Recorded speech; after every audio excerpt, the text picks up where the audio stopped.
আজকে ফুলকপিটা একটু অন্যরকমভাবে রান্না করার ট্রাই করতেছি। সবসময় তো একরকম রান্না করলে হয় না বলেন।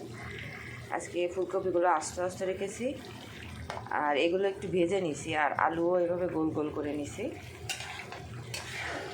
জানি না কেমন হবে।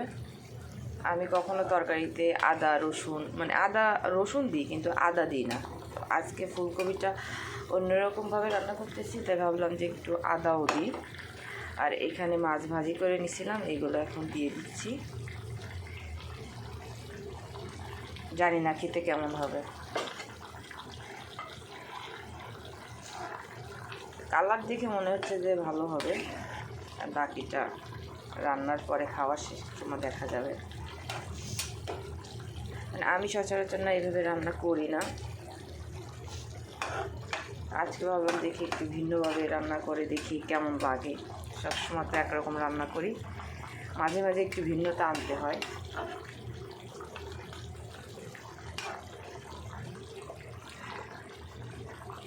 আপনারা কে কীভাবে রান্না করেন অবশ্যই কিন্তু জানাবেন।